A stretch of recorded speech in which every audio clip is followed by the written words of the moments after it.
The David Pakman Show at davidpakman.com. Welcome to the bonus show. It's been another weekend in pseudo quarantine, and we are back. Things are getting a little more. I knew this would happen, Pat, and now there's going to sort of be more ambiguity about like what is safe and what should each person be doing as things start to open. There are some states that are still not even at their peak, seemingly. Texas and Florida are a disaster. California is doing really poorly. Here in Massachusetts, we have really crushed the curve to the point where we now have fewer new cases per day than we had at the beginning of March, which was really pretty early on in the entire pandemic. And we are in what's called business phase 2 starting today, meaning that restaurants with outdoor seating are allowed to open. I think a lot of exceptions are being made for restaurants that don't really have outdoor seating to be able to set some up. Then we are going to get into phase 2B, which will have subsequent openings and so on and so forth. And there's unclear guidance about what is okay to be doing right now. So as an example, a couple weeks ago, I had like an outdoor gathering with some friends where we just sat outside and very little contagions happening outside. I believe 0.3% of cases are caught outside based on contact tracing. And the ones that are people doing obviously stupid things like, crowding a hiking path or something like that. So that seemed relatively safe. You did something similar. I think it was last weekend you had mentioned where you had like an outdoor sort of socially distant gathering. What is okay now if restaurants can open outdoors? It seems implicit that some safe small gatherings are okay. Should you be wearing masks or not? I guess you should be inquiring whether the people you're gathering with have been spending time mostly home or not. Like there's this intermediate phase where it's really unclear what is okay right now. Well, I think it is clear that we can start to reopen some stuff. I mean, when we heard about states like Georgia and Texas reopening during like the second week of April, we all knew that that was too early. Even President Trump was saying that's way too early. Come on, guys. But now the position that we're in now here in Massachusetts with the cases declining, with the weather getting nicer, it does seem like we deserve to have some things go back to normal. I mean, as long as we do it responsibly, I think people are by and large in support of that. If we all felt that it was happening too early, I think the public would raise that doubt. Well, I think part of it is going to be seen by whether people actually do this stuff, right? Like, so maybe in the next week, we will see when we go by the places with outdoor seating, is anybody actually there? Are people feeling safe or are they not? Because some places that opened early, nobody really went to the restaurants because the people didn't feel that it was safe. Yeah, and I got the sense that people are used to wearing the masks because we've been doing it for a couple months now and people just get in that routine. You leave the house, you wear a mask. No one complains about having to wear a mask inside anymore. But it's starting to get hot now. And I've noticed just from walking around with that mask on that it, you start to sweat a little bit. You don't want to be wearing that thing. You at least maybe push it down to your chin, or sometimes I tie it around my arm if I'm really just walking around in open space. Like I don't want to be wearing the mask. And as it gets hotter and hotter, and if people are having conversations outside in restaurants and that sort of thing, will they want to wear the mask? Probably not. And if you see cases continue to decline, people are going to feel as if there's no reason to be wearing one. Then there's the entire travel thing. Start here in Massachusetts. A lot of people go to either Cape Cod or Martha's Vineyard during the summer. And if outdoor restaurants are open and you're just renting a house, I'm not doing this, by the way, but I know a lot of people who do. It seems relatively safe to say, well, I'll just drive to the house I'm renting and I will mostly just have my groceries and cook in the house. And I will, if outdoor restaurants are open, there's way more of them on the Cape than there are in the city. And if the state has said that's safe, like, are you doing something wrong if you sit in a rental house on the Cape versus sitting in your apartment in the city? Like, it's just not really clear. Yeah, and I think the beaches got a bad rap because when this all started, there were the spring break videos of people just not taking the coronavirus seriously. They're talking about how if they get corona, they're young and healthy, so they don't care, and they're just going to continue living their lives because they made these plans weeks ago and they're going to go through with them.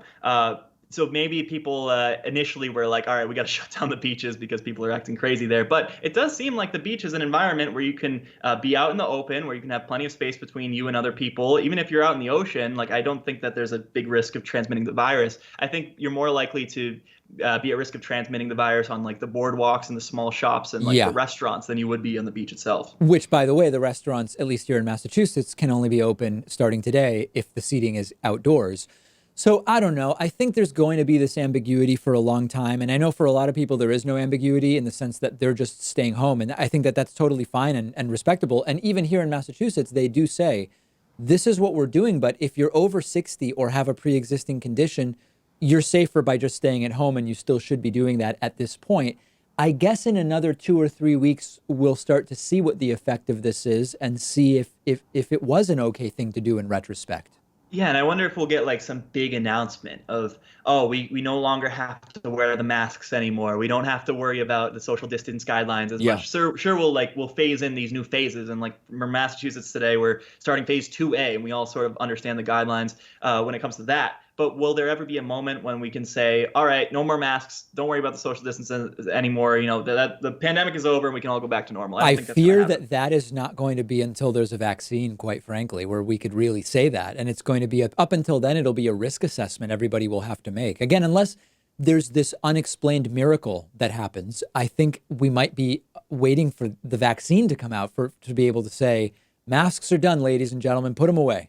Yeah, I think it's either the vaccine or summer of 2021 when the 3 waves of this virus are all over, whichever one comes first. Whichever one comes first. Well, in the midst of this, we have a ton of different things going on. And one of the things that's happening is, of course, some of the largest protests in the U.S. in a very, very long time, started by the death of George Floyd at the hands of Minneapolis police. And we now have the Supreme Court examining a legal doctrine called qualified immunity, which has shielded police and other government officials from lawsuits over their conduct. And the reason it's called a qualified immunity is that it essentially says that certain public officials, including police, can qualify by virtue of their job for a certain type of immunity. And the immunity asks 2 questions. 1, did police use excessive force? If they did, should they have known their conduct was illegal because it violated a clearly established prior court ruling that barred that conduct? It is unreasonable, I guess, for police to know every court ruling on every type of conduct.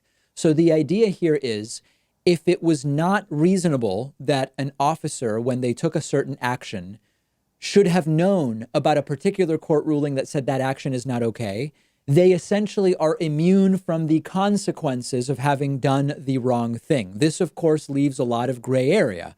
You could say a cop saying, hey, you know what? Let's go shoot some random person and kill them in cold blood, someone we're not even interacting with. That would clearly not fall under qualified immunity. But you get a lot of these gray areas where a situation arguably escalates, or, well, they took an action like kneeling on someone's neck, which is not out and out murder, but it should have reasonably been believed that it could. This is how you end up with it being so difficult to get convictions on police. And the Supreme Court is going to reconsider some aspects of this.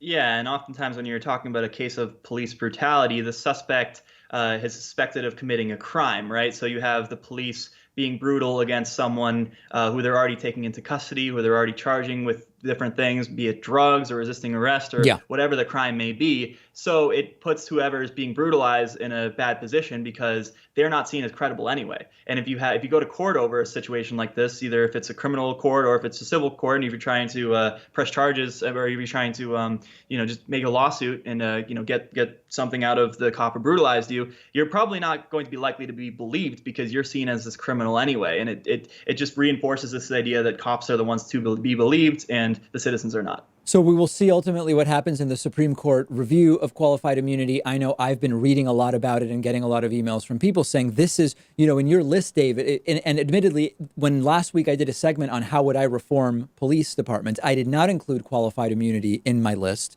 and I should have, and a bunch of people emailed me about it. So we will see what happens as the Supreme Court is going to review this.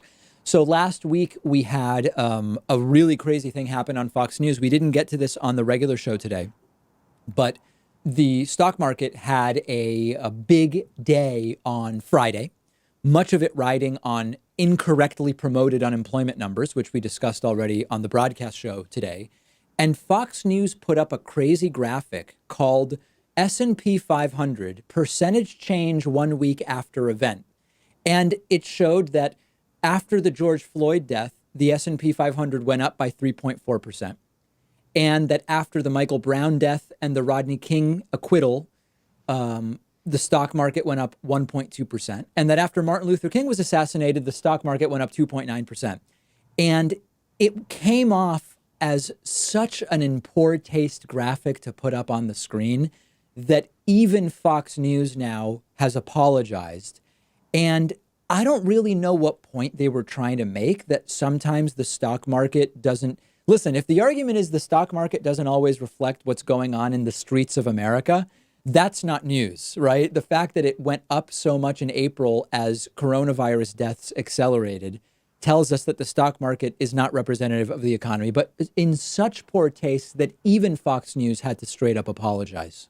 Yeah, so this was based off of a Wall Street Journal article, which argued that it doesn't seem as if the stock market cares about Black people being wrongfully killed. And so Fox News took it a step further, and they put the graphics up on the screen of how the S&P 500 did after these deaths. So after the MLK assassination, after Rodney King, after the Michael Brown death, and after the George Floyd death. And what's also remarkable is, like, it's not like there's some massive change. It's not like there was a major spike in the stock market. Like we see after MLK, a 3% increase. After Rodney King, a 1.2% increase. Like, stocks fluctuate 1, 2, 3% in any given week anyway. Like, I don't even know what they were trying to portray with these numbers. Yeah, it's not only a sort of insignificant financial story, it's also in poor taste and really weird, and everything about it was just strange. And then, we don't have to get into this now, but there's also the reality that stocks over time go up because let's not get into it, but over time, stocks go up unless your country goes under. That's just the nature of how it works. But indices, stock market indexes, because the companies that fail go to zero and are removed. But you can have a company that goes up 100%, 200%, 1,000%. So it's unbalanced. The worst a company can do before it's removed from an index is just go to zero. Whereas the best a company can do is essentially limitless. And this has a bias towards, over the long term, stocks going up anyway. So like, wow, 1.2% after the Rodney King acquittal. Is that even significant? No, it doesn't seem like it. So the New York Times editorial page is in the midst of a controversy. They allowed Senator Tom Cotton to publish a disgusting op-ed. And the op-ed was widely criticized, and the New York Times was widely criticized. And a lot of people I know canceled their subscriptions to the New York Times because ridiculous right-wing bomb-throwing ideologue Tom Cotton was given space to do an op-ed. And now the editor of the New York Times editorial page, James Bennett, has completely resigned. And he was one of the two people involved in allowing that op-ed to be published. And this was a piece called Send in the Troops. It said that the Insurrection Act indeed could be invoked to deploy military across the country, as Donald Trump suggested that he might do.